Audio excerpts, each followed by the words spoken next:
50.000 ya. Cuma segini rata-rata yang bisa kubawa pulang setiap hari.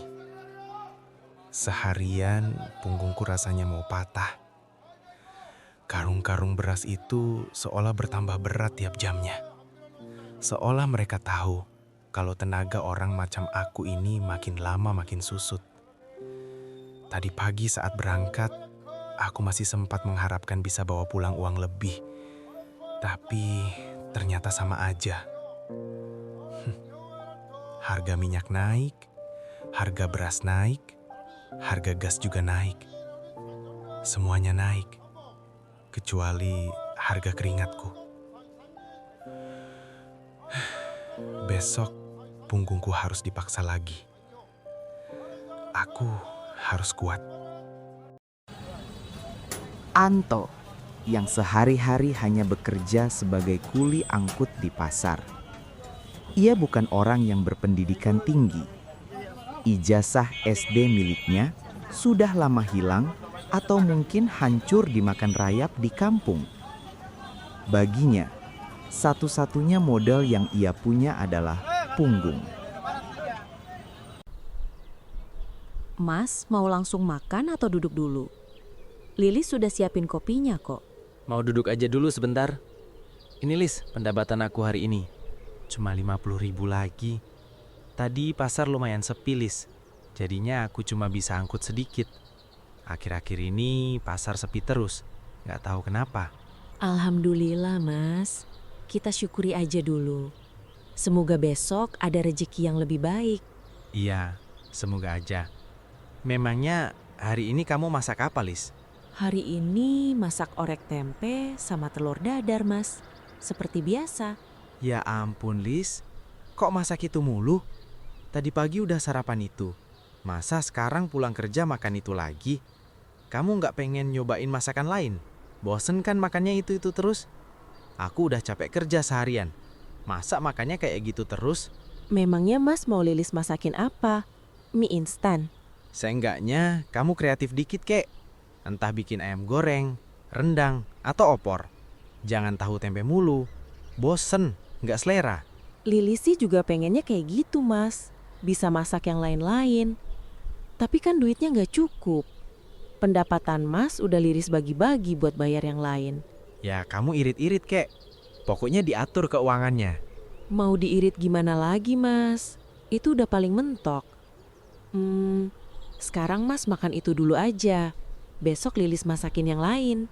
Tapi ya, masa nggak ada variasi lain? Masa orek tempe mulu? Iya, Lilis janji besok masakin Mas variasi lain. Memangnya besok mau dimasakin apa? Tempe goreng tepung. Biar uangnya cukup buat bayar yang lain-lain. Yah, dia lagi. Di balik piring yang hanya berisi orek tempe dan telur, ada perjuangan seorang istri yang memeras otak agar dapur tetap mengepul. Kenyataan hidup segera menyadarkannya bahwa kesetiaan Lilis jauh lebih mengenyangkan daripada kemewahan yang dipaksakan.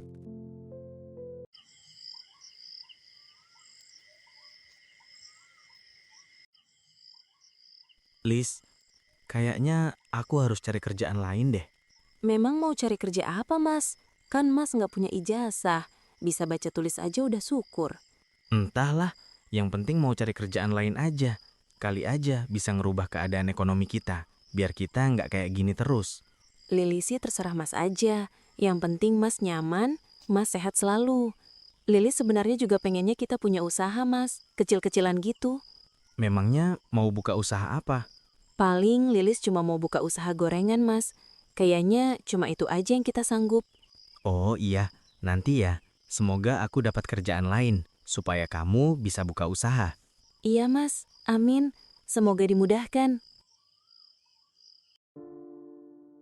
Malam itu, Anto berharap bisa mendapatkan pekerjaan baru untuk memperbaiki kehidupan mereka. Dan Lilis berharap bisa membuka usaha untuk mendapatkan uang tambahan.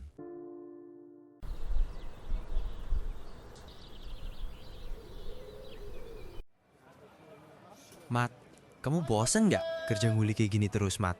Ya bosen toh, tapi ya mau gimana lagi? Toh aku juga belum dapat kerjaan yang lain. Emang ada apa toh? Aku capek jadi kuli di pasar tiap hari, Mat. Angkat karung, dorong gerobak. Badan rasanya mau patah semua. Aku pengen cari kerjaan yang lain. Emang mau kerja apa toh? Memangnya kamu sudah dapat info lowongan? Belum sih, Mat. Tapi nanti bakal aku cari-cari deh tentang kerjaan baru. Iya toh, nanti kalau kamu dapat kerjaan baru, kabari aku ya. Iya, tenang aja, Mat. Nanti pasti aku kabarin kok.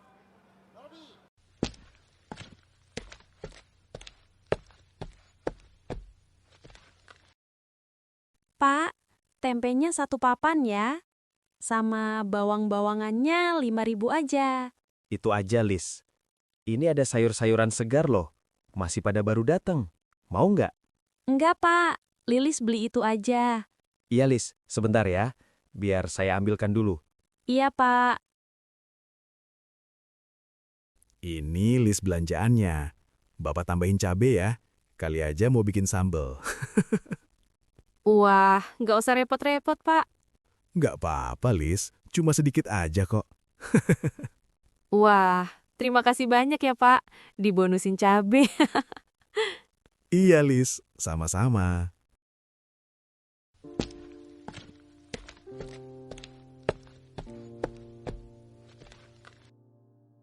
Aduh, kasihan juga kulihat si Lilis itu. Dia tetap berusaha untuk kuat. Hidup memang kadang berat, apalagi kalau rejeki lagi seret begini. Tapi ya, mau bagaimana lagi? Semua orang juga lagi berjuang. Semoga saja Lilis dan keluarganya bisa sabar menghadapi keadaan ini. Kadang yang kita butuhkan cuma ketabahan sedikit lagi, sambil berharap besok keadaan bisa lebih baik. Rezeki itu memang sudah ada yang ngatur. Mudah-mudahan suatu hari nanti hidup mereka bisa lebih ringan, nggak sesusah sekarang.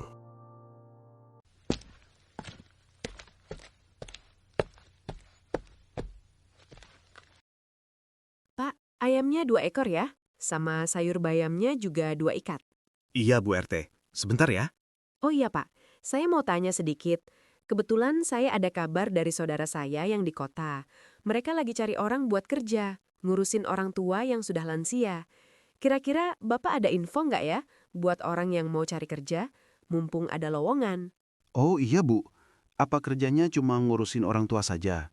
Iya, Pak. Kerjanya bantuin kegiatan sehari-hari aja. Kayak nemenin, masakin, sama bersih-bersih ringan. Orangnya juga baik kok katanya. Emangnya Bapak ada rekomendasi orang nggak buat kerjaan ini? Kalau begitu saya kepikiran satu orang Bu. Siapa itu, Pak? Lilis Bu. Dia itu orangnya rajin, sabar juga. Kayaknya cocok kalau kerja ngurusin orang tua. Soalnya saya kasihan juga lihat keadaannya dia sekarang. Kan untuk saat ini suaminya cuma kuli angkut di pasar. Iya juga ya. Lilis memang kelihatannya telaten. Betul Bu. Mungkin ini bisa jadi jalan rezeki buat dia.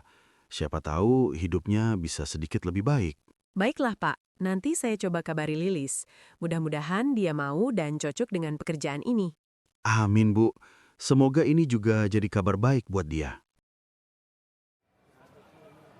Permisi, Pak. Ada yang mau saya tanyakan? Oh, iya toh. Memangnya mau nanya apa toh? Apa ada lowongan kerja lain di gudang ini selain angkut beras? Atau Bapak tahu nggak ada lowongan pekerjaan yang lain? Saya lagi cari kerjaan lain, Pak. Jadi kuli angkut di pasar, capek juga rasanya. Wah, saya kurang tahu toh kalau soal lapangan kerja. Saya belum dengar kabar apa-apa untuk masalah lowongan. Tapi coba nanti tanya-tanya ke orang pasar yang lain. Siapa tahu ada yang butuh pekerja atau ada info lowongan. Oh gitu. Terima kasih ya, Pak. Nanti saya coba cari info lagi. Iya, sama-sama toh. Semoga cepat dapat kerjaan yang lebih baik. Aduh, kemana lagi ya aku harus cari kerja?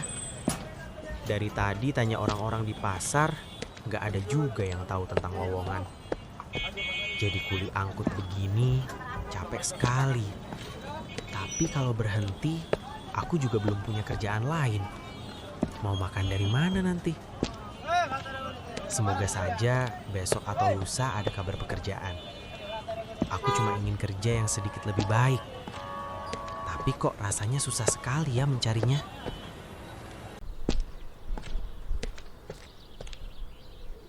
Assalamualaikum. Lilis? Lilis? Waalaikumsalam. Wah, ada apa Bu RT? Tumben datang ke rumah. Silahkan masuk dulu, Bu. Nggak usah, Lis. Saya di luar aja. Sebentar aja kok. Memangnya ada keperluan apa ya, Bu RT? Begini, Lis. Saya dapat info dari saudara saya yang ada di luar kota. Kalau mereka itu lagi mencari pekerja perempuan. Kira-kira Lilis mau nggak? Memangnya pekerjaan apa, Bu?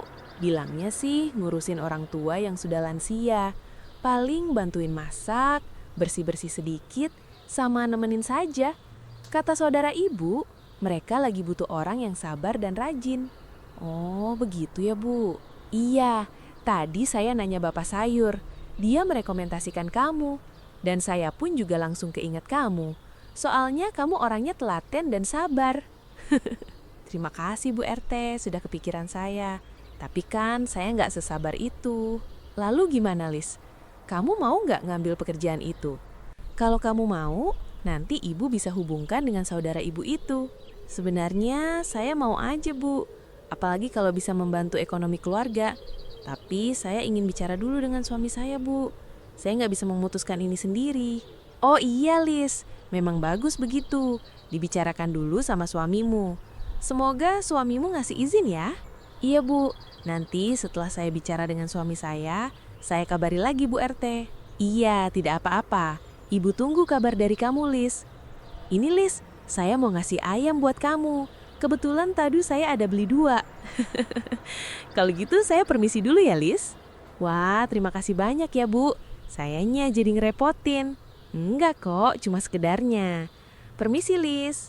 Iya, Bu. Wah, Bu RT ngasih lowongan buat kerja di kota. Kerjanya cuma ngurusin orang tua. Kalau aku terima pekerjaan itu, mungkin aku bisa bantu ekonomi keluarga. Kasian juga kan Mas Anto, tiap hari capek kerja di pasar, tapi hasilnya cuma cukup buat makan. Tapi kalau aku harus pergi ke kota, berarti jauh dari rumah, jauh juga dari suami. Aku harus bicarakan ini dulu sama Mas Anto. Semoga saja ini memang jalan rezeki untuk kami berdua. Tapi seenggaknya hari ini kami bisa makan enak.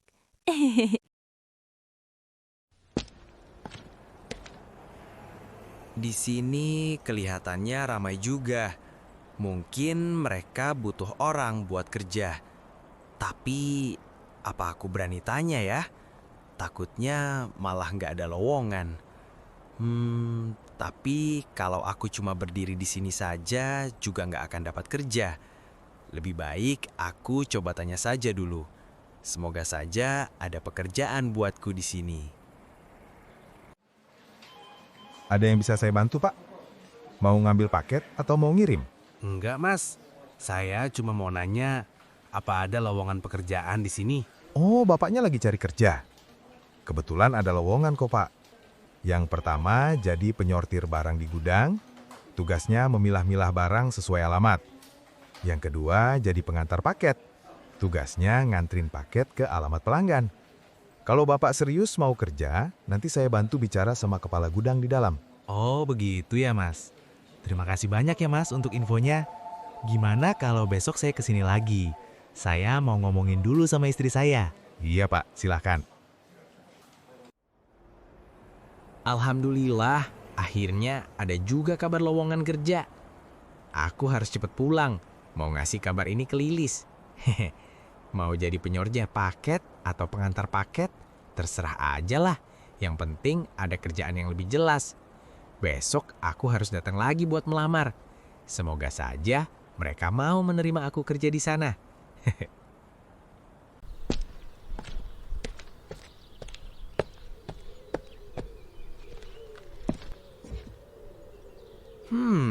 Bawa apa ini?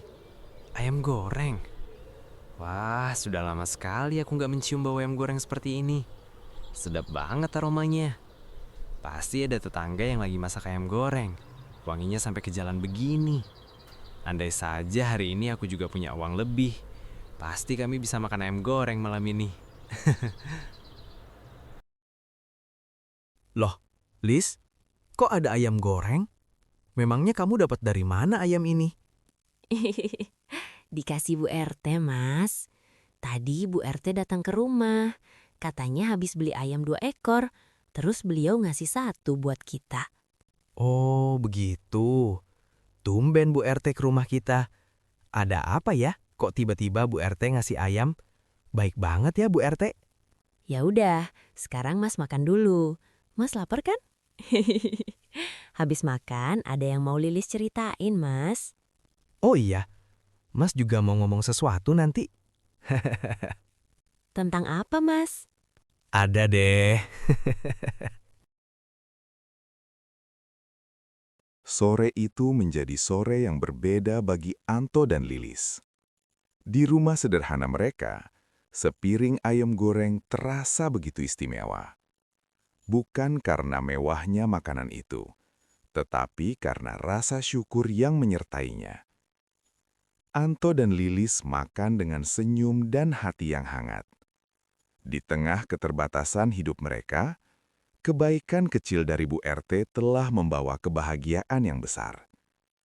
Dari peristiwa sederhana itu, mereka kembali diingatkan bahwa kebaikan dan kepedulian antar sesama bisa membuat hidup terasa lebih ringan.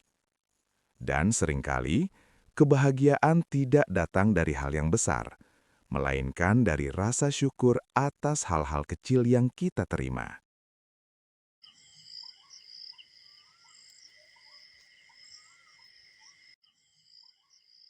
Lis, aku mau cerita sedikit.